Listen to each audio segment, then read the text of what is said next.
Kot kaže, ne bo ne referenduma o članstvu Slovenije v NATO in tudi ne o obrambnih izdatkih, ki ste ga želeli in predlagali. Nekateri vam v teh polemikah, ki smo jim bili zdaj priča v zadnjih tednih, očitajo utopizem. Ali lahko poveste, glede na to, da je v vašem ena glavnih ali pa ena osrednjih programskih točk Levice je, da Slovenija ne bi bila članica NATO, kako si vi predstavljate, kako bi se branili pred morebitnim napadom? Jaz mislim, da utopija je seveda nekaj, kar je neuresničljivo po definiciji. To, kar mi ves čas zagovarjamo, in tle smo res konsistentni, je pa neke vrste, lahko bi rekli temu, nek projekt, ki terja neko širšo družbeno debato in seveda tudi odločitev. Model, po katerem bi lahko imeli delujočo vojsko, glede na konfiguracijo našega ozemlja, pač obstaja. Imeli smo ga že v začetku 90-ih v neki obliki teritorialne obrambe, kjer nismo imeli nekih zaveznikov. Tisti trenutek nismo se zanašali na kolektivno obrambo, ampak je pač teritorialna obramba delala na tak način, da je skušala pač strateške točke ščititi in varovati. In to je bilo relativno uspešno v sicer neki krajši vojni. Tisto, o čemer mi govorimo, je to, da ta trenutek naša vojska ni sposobna braniti slovenskega ozemlja, kar bi morala biti njena osnovna funkcija. Mi imamo trenutno vojsko, ki je seveda kadrovsko podhranjena in organizirana na tak način, da služi znotraj kolektivne obrambe, se pravi za zelo specialne ali pa specifične namene. In iz tega vidika, če se podrejamo vsemu strahu, ki ga nam sedaj zaganjajo kosti, mislim, da je celo državni sekretar Volk enkrat na odboru za obrambo razlagal, da se moramo bati tudi naših sosed, ki so večinoma oziroma vsaj 3 članice NATO, potem je vprašanje, zakaj NATO sploh imamo. Tako da tisto, kar bi mi želeli ali pa zahtevali v tej luči, je, da opravimo neko res temeljito razpravo o tem, ali v Sloveniji res moramo biti članica NATO ali potrebujemo neko obliko obrambe, ki bo seveda v prvi vrsti zgolj in izključno obramba, se pravi ne napadalna vojska, in ali smo jo sposobni organizirati. In to za nas ni utopija, ampak nek temelj za družbeno govor. Recimo obrambni strokovnjaki poudarjajo, da v bistvu varnosti Slovenije brez NATO ni. Kako se vi to razlagate? So vsi vpeti v neke te interesne kroge, morda tudi zaradi zaslužkov pri prodaji orožja? Ne bom rekel, da so obramboslovci vsi vpeti v neke interesne sfere ali pa neposredno v nakupe ali pa posredno v nakupe, so pa zagotovo ideološko zelo preparirani, po mojem mnenju, v to, da pač je svet še vedno razdeljen na 2 bloka, čeprav že od 90-ih dalje ni temu več tako in da pač temu sledijo. Ampak jaz mislim, da ne more biti NATO edina opcija. Imamo države, ki to dokazujejo, recimo Avstrijo, ki je pač sicer na podlagi drugih zgodovinskih razmer primorana biti nevtralna, ampak funkcionira in dajo bistveno manj tudi BDP-ja letno za svojo vojsko. Tako da jaz mislim, da iz tega vidika je tle vprašanje prvič razbiti to ideologijo o NATO kot o nekem širšem zavezništvu, ki ščiti svoje članice. Treba je pogledati konkretno to, kaj je bila vloga NATO sploh v zadnjih 20-30 letih, kjer smo imeli več, bom temu rekel, ofenzivnih akcij, kot pa zares defenzivnih, ne pač defenzivnih nikoli zares ni, in so velikokrat tudi v nasprotju z mednarodnim pravom. Tako da tle imamo na tehnici pravzaprav ali sodelovati v taki organizaciji, ki izvaža demokracijo oziroma pač destabilizira v resnici številne regije po svetu, ali pač imamo neko alternativo, ki bo za nas na dolgi rok cenejša in predvsem, bom rekel, bolj čista iz vidika mednarodnega prava, človekovih pravic in ostalega. No, bom ponovila oceno, ki jo dajejo obrambni strokovnjaki, da je nevtralnost dražje kot to, kar naj bi imeli zdaj v prihodnje. Ampak pustimo to, če bo razprava morda jeseni, v SD-ju pravijo, da če ne bojo zadovoljni z odgovori, ki jih bojo dobili od gospoda Goloba, obrambnega in tudi finančnega ministra, da bojo morda oni zahtevali referendum. ki so se mu zdaj odrekli podpori oziroma so se vzdržali pri glasovanju. Ker ste omenili gospoda Vojka Volka, nenavadno mi je, soočila sta svoja mnenja v časopisu Delo. V odgovoru na njegov zapis ste mu očitali, da je njegovo pisanje nepošteno in nevarno. Recimo zunanji opazovalec se vpraša, zakaj se tega ne morete zmeniti za zaprtimi vrati koalicije, ker še dodatno v bistvu begate javnost na ta način. Gospod Volk je prvi, ki je napisal ta njegov spis Gremo mi po svoje, v katerem zelo neposredno in zelo črno-bela gleda na celotno situacijo okoli referendumov. Tam je pač nekako izpeljal to teorijo potke, ker imamo v Sloveniji dve nevarni stranki in če natančno beremo, so to na eni strani Slovenska demokratska stranka na desni in Levica na levi. Ne? In njegovo pisanje pač je zelo v skladu s tem severnoatlantskim zavezniškim novorekom.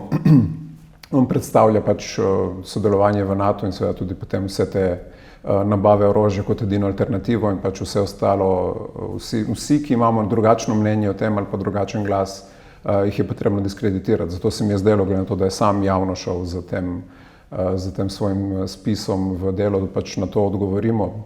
Časopis se je odločil, da bo ta odgovor objavil in mislim, da je to. Seveda izmenjujemo mnenja, ampak gospod Volk je res zelo velik in goreč zagovornik NATO in Amerike. Zunanja ministrica Tanja Fajon vas je tudi v enem od intervjujev zdaj v teh dneh označila za skrajno levo stranko. Nedvomno ste videli tudi zapis gospoda Marjana Šarca, sedaj evropskega poslanca, iz katerega se mi zdi, da je zvenelo, mogoče je pretirana beseda, sovraštvo do levice, ampak vsekakor negativen odnos. Kako vi vidite v stranki v bistvu te napade na vas, čeprav ste del koalicije? Zdaj, najprej oznaka ministrice Fajon, da je Levica skrajno leva stranka, nas ne moti. V skrajnosti ni nič napačnega. Če imamo na levi, politični diapazon.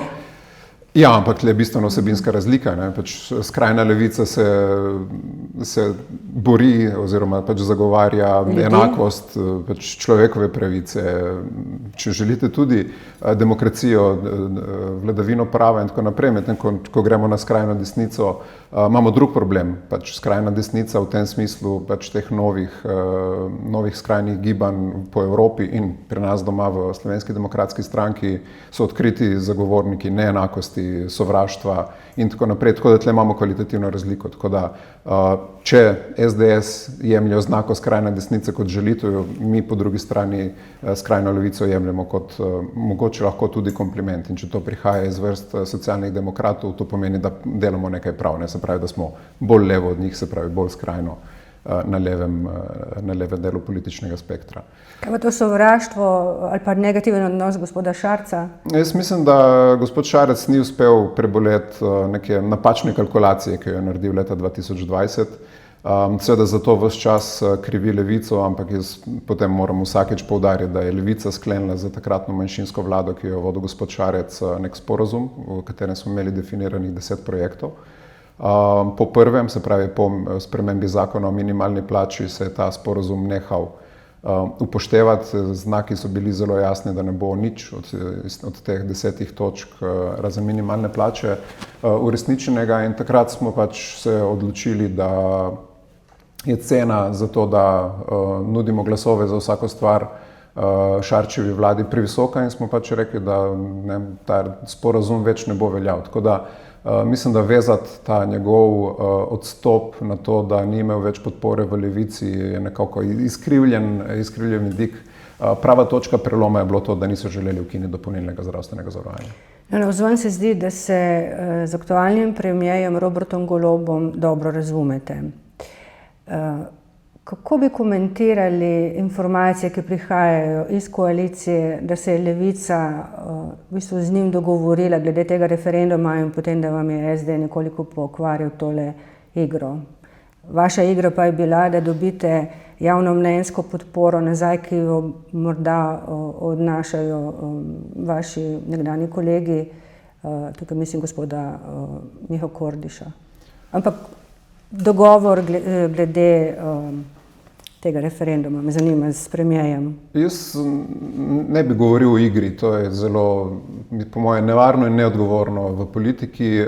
Z koalicijo smo že v štartu zelo jasno razčistili naše pozicije, tako do NATO kot obrambe. To je vse znano, ampak mene samo zanima to, ali drži informacija, ki je prišla iz koalicije, da ste bili dogovorjeni z gospodom Golobom in ste imeli njegov blagoslov za to. Ne, mi smo že predhodno, ko se je začela pripravljati resolucija, predlagali sklic nujne seje odbora za obrambo in zunanjo politiko, v katerem smo tudi želeli, da se opravi neka široka razprava o tem vprašanju. Ta sklep je bil celo potrjen strani koalicijskih partnerjev in bi moral veljati, oziroma je bilo napotilo, da se ga upošteva, kar se ni zgodilo. In potem, ko je šla stvar tako daleč, da je ta resolucija priromala v takšni obliki v parlament, smo obvestili seveda predsednika vlade, da bomo vložili posvetovalni referendum na to zadevo, daleč od tega, da pa bil to nek dogovor oziroma usklajena akcija. Neka igra proti SD-ju je ni bilo? Ne, jaz mislim, da se je sicer SD potem pravilno pozicioniral, ko so podprli naš referendum, nekoliko manj pa potem, ko so se vzdržali pri njegovem priklicu, ki je pa moja šlamastika za demokracijo. Govori se oziroma ugiba se, da vam bo vaš nekdanji kolega Miha Kordiš odnesel del podpore in tudi del članstva. To drži? Sicer ne radi gledamo na javnomnenjske raziskave, ampak potem, kar je bilo v zadnjem času zaznati, tudi ko merijo podporo njegovi bodoči stranki, mislim, da te korelacije ni možno potegniti. Mi, glede na procente, ki jih on dosega, nimamo mi takega upada. Tako da mislim, da se je tle, bom rekel, zgodil nek res znotraj levice med nekim, bom rekel, še bolj levim? Nekim jedrom, ki je pripravljen včasih tudi za ceno nekim trdnim prepričanjem, da je samo ena pot prava, se o teh vprašanjih pogovarjati in sprejeti kakšen kompromis, in nekim delom, ki je popolnoma nekompromisen, ki pa je v samem nasprotju z kakšnokoli možnostjo, da bi stranka delovala kot nek koalicijski partner ali pa v strukturah oblasti v smislu vlade in vladne koalicije. Tako da jaz mislim, da je del članstva to prepoznal in prevzel, bom rekel, temu neko logiko, po kateri je včasih morda dobro malo popustiti za to, da dosežeš kakšno stvar, kot pa vztrajati na nekih trdnih stališčih in pač ostati praznih rok ves čas. To ste se naučili sedaj v vladi, ne? Smo se naučili deloma tudi že z sodelovanjem s Šarcem. Se pravi, dopuščate pač možnost, da se bo nekaj ljudi od vas poslovilo, ne? Če sem vas prav razumela, ker del podpornikov vaše stranke, kot ste dejali, ne razume, da je potrebno včasih sprejemati kakšne kompromise. Na drugi strani se povezujete in se pripravljate na volitve z stranko Vesna. Tudi pri njej se govori, da bi jo znal del članstva in podpornikov zapustiti, ker niso tako levi, kot so leva stališča levice. Kaj veste o tem? Ker slišati je, da se pogovarjate, oziroma zdaj je nekoliko zastalo zaradi parlamentarnih počitnic, ampak da se pogovarjate o tem, kako bi skupaj delali naprej tudi glede programskih točk. Ne, se pogovarjamo in tudi glede programskih točk je bilo že kar nekaj debat in jaz mislim, da si zvestno nismo navzkriž praktično nikjer. Tako da zdaj, kar se tiče članstva so raznolika v strankah in mislim, da tudi v bolj pretežno levih strankah se ta raznolikost še toliko bolj kaže in so mnenja različna. Tako da imamo kakšno točko, kjer se seveda ne strinjamo, že tudi znotraj levice, recimo, če pogledamo samo vprašanje jedrske energije, pa mogoče ravno na teh okoljskih temah, ampak mislim, da so to razlike, ki se jih da seveda z nekim normalnim demokratičnim dialogom znotraj stranke preseči in tudi upoštevati različne vidike. Tako da to smo znali v levici narediti na nekaterih vprašanjih, tudi ko smo pisali programe in tako naprej. In verjamem, da smo tega sposobni tudi narediti za to bodočo skupno listo, s katero bi kandidirali zvestno. Tako da tle jaz ne vidim nekih težav, da bi se dogajali neki veliki osipi, tudi strani Vesne nismo dobili tega občutka. Gospod Macerl mi je rekel, da brez kakšne rane ne bo šlo, na to temo. Ker ste omenili skupno listo z Vesno, ali bo to skupna lista samo z Vesno, ali bo to skupna lista z novo župansko stranko, ki nastaja? Zaenkrat je dogovor bil sklenjen z Vesno, seveda smo odprti tako v Levici kot v Vesni za dodatne in druge partnere pri tem projektu, ker pač mislim, da je ena ključnih težav Levice ta trenutek v Evropi in verjetno tudi po svetu ta, da se pač ves čas pretirano fragmentiramo in je seveda to škodljivo za, bom rekel, skupne cilje in skupno dobro. Če vas prosim za oceno procentualno možnosti, kolikšna možnost je, da se vam bo ta stranka, če bo seveda nastala, pridružila? Stranka županov, glede na vso raznolikost, je seveda tudi potem, kako sporočajo, da so nekako ne levo, ne desno in orientirani precej v lokalne zgodbe in v regionalizacijo. Ne vem, ta trenutek težko rečem, jaz vidim malo možnosti, da bi se lahko ta stranka pridružila, tudi zaradi tega, ker je kakšen od teh županov verjetno bolj, dajmo temu reči, sredinsko usmerjen ali pa bolj liberalne sorte, ampak puščamo odprta vrata. Bolj blizu Gibanju Svoboda morda. Gospod Bogdan Biščak pravi, ko sem ga spraševala o tem, ali bo Levico z veliko rešilo povezovanje z Vesno, da bo to premalo. Lahko je to pogoj za to, da si zagotovite vnovični vstop v parlament, da pa bi potrebovali nove ljudi, rekel je tudi svojega Varoufakisa, da bi si zagotovili resen preboj. Kako komentirate njegovo oceno? Tle niti ni v prvi vrsti vprašanje preživetja ali pa taktik, kako preživeti. Jaz mislim, da je Levica relativno volilno stabilna, kar se tega tiče. Seveda niso te procenti zelo visoki in pač ja, ključ za nek večji uspeh in potem seveda tudi večji vpliv v morebitni bodoči koaliciji je seveda v večjih številkah, tako da več poslancev, kot bomo imeli, boljše bo. In to lahko seveda dosežemo z nekim povezovanjem z drugimi enako mislečimi strankami. Nove ljudi imamo ves čas, imamo nove ljudi tudi, ki delujejo na ministrstvih, državne sekretarje in tako naprej, ampak moč Levice ni bila nikoli usmerjena v to, da morajo biti neki zelo prepoznavni obrazi, ampak skušamo res z neko to raznolikostjo pa skupaj najti rešitve. Jaz mislim, da je naša ekipa trenutno dovolj stabilna in močna, da lahko nadaljujemo to pot in seveda navzgor, da izboljšamo rezultat predvsem zadnjih državnozborskih volitev. Mislim, da bi to bili sposobni brez, mislim pa, da bomo zavestno seveda še toliko bolj uspešni. Pred parlamentarnimi počitnicami ste sprejeli nekaj zakonov, ki bodo še verjetno dvigali prah. Eden je zakon o pomoči pri končanju življenja. Recimo jaz ta zakon vidim tudi tako, da bo sedaj dostojno končanje življenja možno tudi za manj premožen, ker doslej so si v bistvu to lahko privoščili samo tisti, ki so imeli denar, da so šli v tujino. Zagotovo, to je, jaz mislim, da sicer glavno vodilo, tudi pobuda, ki je bila strani Srebrne niti, se pravi za tisti osnovni zakon, je neko temeljno človekovo dostojanstvo.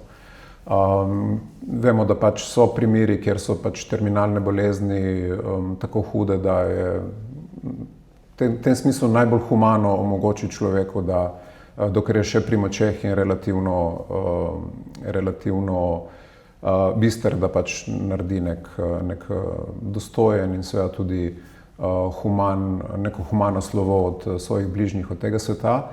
In ta trenutek seveda to ni možno, razen za tiste, kot ste sami rekli, ki si lahko to privoščijo, recimo pač pot v Švico in seveda tudi potem sam postopek. In pač zakon, ki ga prinaša, ima zdaj v tej spremenjeni obliki, ima ogromno varovalk, kjer po oceni predlagateljev ne vidimo možnosti, da bi prihajalo do zlorab, tako kot opozarja desnica, in je korak k temu, da seveda vsak, ki se bo za to odločil, lahko to stori brezplačno doma v našem zdravstvenem sistemu in to je seveda zelo pomembno. če bo referendum zakonodajni na to temo, kaj mislite, kakšen bo rezultat?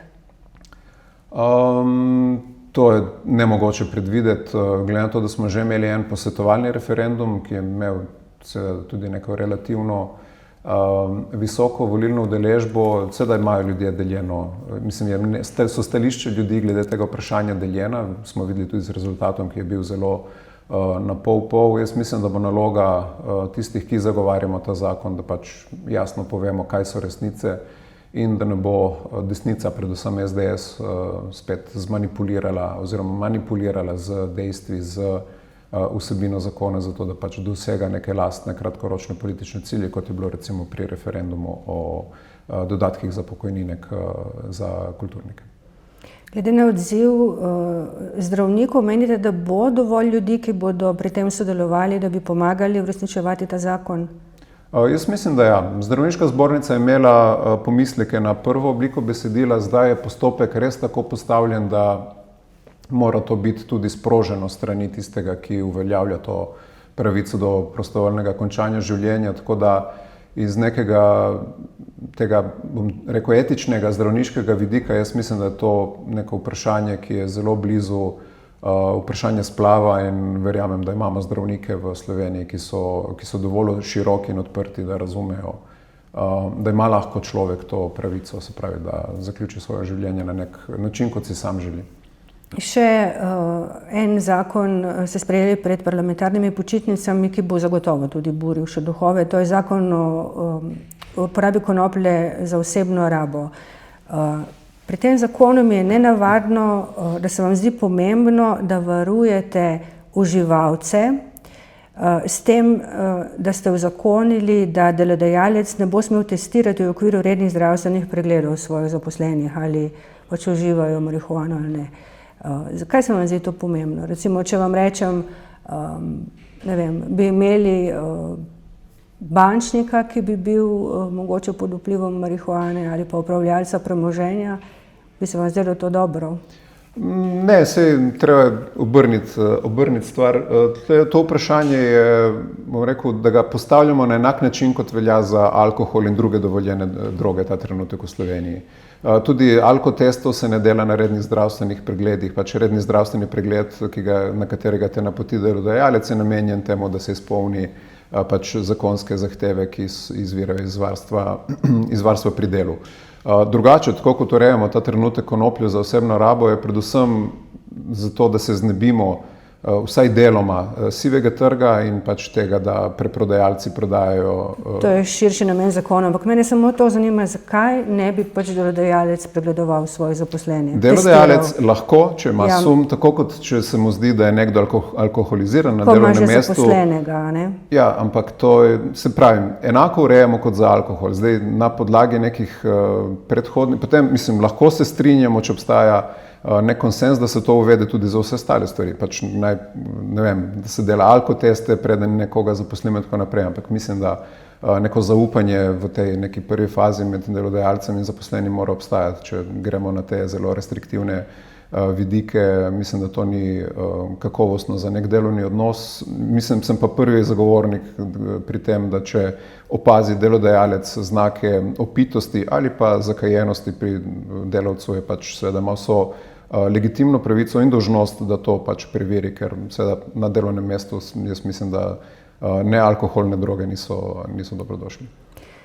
Govorila sva o velikih temah, bom rekla tako, o NATO, o obrambni strategiji, to so pač velike teme, ki se ne, konec koncev tudi konoplja ali pa pomoč pri končanju življenja, to so stvari, ki se večine malih ljudi v bistvu pri vsakdanjem življenju ne dotikajo. Ne?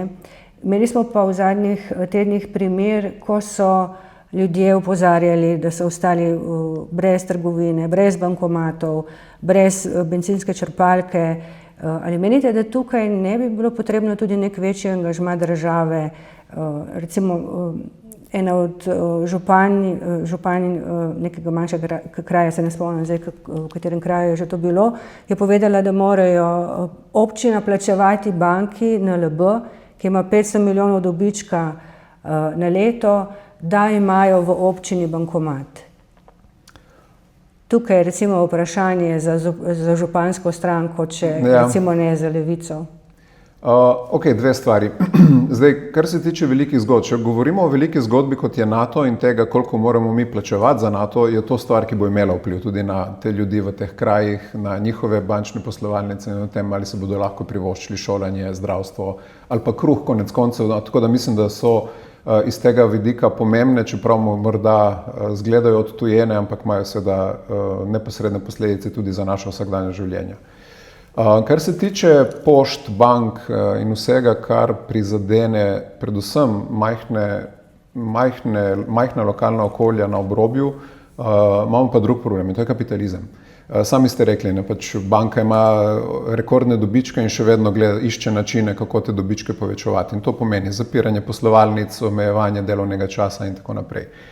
In to je težava. Mislim, da enako velja za Petrol ali pa za pošto. Enako velja za Petrol, enako velja za pošto. Glede pošte smo mi že večkrat v preteklosti tudi opozarjali na to, da je potrebno urediti način, kako se pošta financira. V prvi vrsti ravno zaradi poslovalnic, ker pač ljudje na podeželju ne morejo dvigovati penzij, če nimajo pošte, ne morejo. Včasih prišli smo tako daleč, da pač kupujejo tudi določene živilske in druge izdelke na poštah in to so pomembni tudi prostori za, bom rekel, neko družbeno stičišče, pač te ljudje na podeželju se na poštah tudi družijo, tam srečujejo in tako naprej. In zapiranje poštnih poslovalnic, bančnih poslovalnic, bankomatov in tako naprej je seveda, kar se mene tiče, v teh krajih nekaj, kar bi morali skušati preprečiti na vsak način.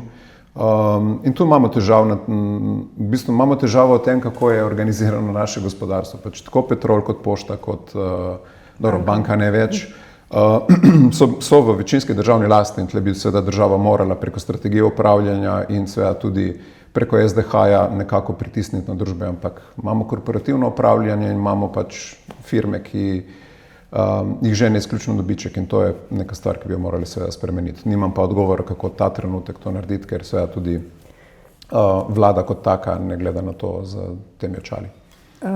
Levica ni bila deležna kolača pri korporativnem upravljanju skozi kadrovanja, ki jih upravlja Slovenski državni holding. Ste zadovoljni s tem, kar vidite, ker recimo od zunaj se zdi, da se nekaj veliko spremenilo s to vlado? Nismo nikoli imeli velikih oči po tem kolaču, tako da nismo neužaljeni, niti tudi pripuščeni niste bili, tudi SD ni bila pripuščena, ne? No, nismo se niti borili za to, pač to je res stvar, ki smo jo pustili ob strani. Jaz mislim, da tudi če bi imela Levica enega člana v upravi SDH-ja, ne bi mogli bistveno spremeniti stvari.